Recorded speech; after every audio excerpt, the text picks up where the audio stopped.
ఉదయకాల ప్రార్థన. కృపా సత్య సంపూర్ణుడా, మీకు స్తోత్రాలు.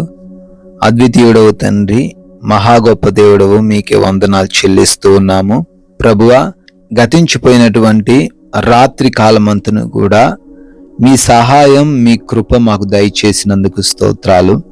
మమ్మల్ని, మా బిడ్డలను కాపాడినందుకు వందనాలు. అయా, మా గృహాల చుట్టూ మీ కంచె, మీ కాపుదల దయచేసినందుకు కృతజ్ఞతలు చెల్లిస్తున్నాము ప్రభువా. ఎస్ లార్డ్, ఈ ఉదయకాలంలో మరొక నూతనమైన దినంలో సజీవులంగా ఉన్నామంటే అది మా బలం, మా శక్తి, మా దగ్గరున్న ధనం, మా జ్ఞానం ఏది కూడా కాదు నాయనా. కేవలం మీరు మాకు ఇచ్చిన ఈ ఆయుష్ను బట్టే మేము సజీవులంగా ఉండి ఈ విధంగా ప్రార్థించుకొనగలుగుతున్నాము తండ్రి. అందును బట్టి మీకే కోట్లాది కోట్ల కృతజ్ఞతాస్తుతులను, స్తోత్రాలను చెల్లిస్తూ ఉన్నాము ప్రభువా.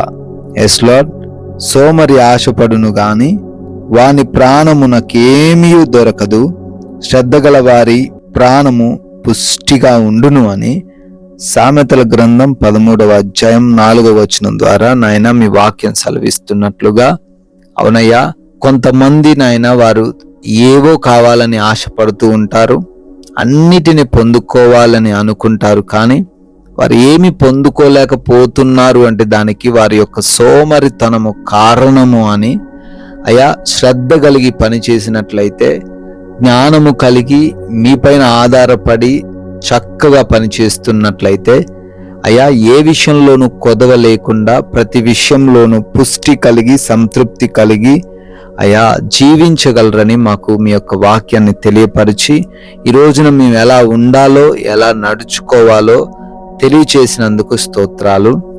ఈ ఉదయాన్నే ప్రార్థనలు ఏకీభవిస్తున్న ప్రతి బిడ్డ కూడా ఈ వాక్యాన్ని స్వీకరించి అయా వారు ఆ వాక్యానుసారముగా జీవిస్తూ సంతృప్తి కలిగి, పుష్టి కలిగి, ఏ లోటు లేకుండా, ఏ బలహీనత లేకుండా, ఏ వ్యాధి లేకుండా, ఏ అనారోగ్యం వారి దగ్గరకు రాకుండా, ఏ ఆకలి బాధలు ఈరోజు వారు చూడకుండా కృప చూపించండి తండ్రి. ప్రతి ఒక్కరు కూడా శ్రద్ధ కలిగి పనిచేసే హృదయం కలిగి ఉండుటకు సహాయము దయచేయండి నాయన. ప్రభువా, ఈ రోజున వారు అనుకుంటున్న ప్రణాళికలు, వారు చేయాలనుకుంటున్న కార్యాలు, వారి యొక్క ప్రయత్నాలు అన్నిటినీ కూడా సఫలపరచండి ప్రభువా. వారి వారి పనులలో ప్రతి ఒక్కరు కూడా నూరంతలుగా ఫలించి అభివృద్ధి చెంది అనేకులకు తండ్రి మాదిరికరముగా ఉండుటకు సహాయము దయచేయండి. నూతన కార్యాలను కూడా దీవించండి, ఆశీర్వదించండి. ఆగిపోయిన కార్యాలు కూడా మరలా ఈరోజు ప్రారంభించబడుటకు కృప చూపించండి. అడ్డులు, ఆటంకాలు, వ్యతిరేకతలు అన్నిటినీ తొలగించమని ప్రార్థిస్తున్నాం ప్రభువా. నాయనా, ప్రయాణాల విషయంలో కృప చూపించండి. మా వాహనమును, మేము వెళుతున్నటువంటి మార్గమును మీ స్వాధీనపరచుకొనండి తండ్రి. ఎవరికి ఏ అపాయము, ఏ ప్రమాదము రాకుండా, జరగకుండా, మార్గంలో వారి యొక్క వాహనముకు ఎటువంటి సమస్యలు రాకుండా సురక్షితముగా నాయన బిడ్డలు ప్రయాణించగలిగే కృప చూపించండి తండ్రి.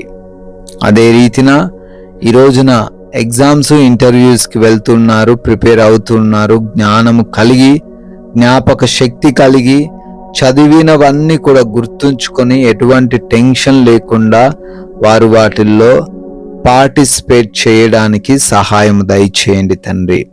అదే విధముగా రిపోర్ట్స్ అని, చెకప్స్ అని వెళ్తున్నారు నాయన, వారికి అనుకూలంగా వాటిని మార్చండి.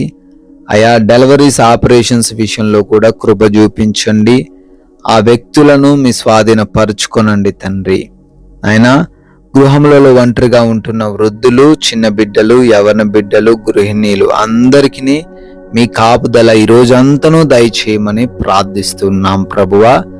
ఆయన ఈ రోజున సమాధానముగా, ప్రశాంతముగా, గొడవలు లేకుండా, ఎటువంటి కోపతాపాలు లేకుండా మేము జీవించే కృప చూపించండి.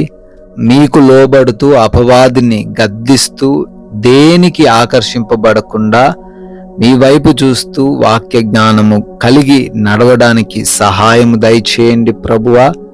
నాయనా, మీరు మాకు అనుగ్రహించిన ఈ విలువైన సమయాన్ని దేనికి వ్యర్థంగా మేము ఉపయోగించకుండా ప్రతి నిమిషాన్ని ఉపయోగించుకునే కృప దయచేయమని, దేనికి భయపడకుండా, దేనికి కలవరపడకుండా నిబ్బరము కలిగినటువంటి, ధైర్యము కలిగినటువంటి ఆత్మలు మాలో నింపమని, మీ సహాయాన్ని బట్టి నూతన సంవత్సరంలోకి బిడ్డలు ప్రవేశించారు.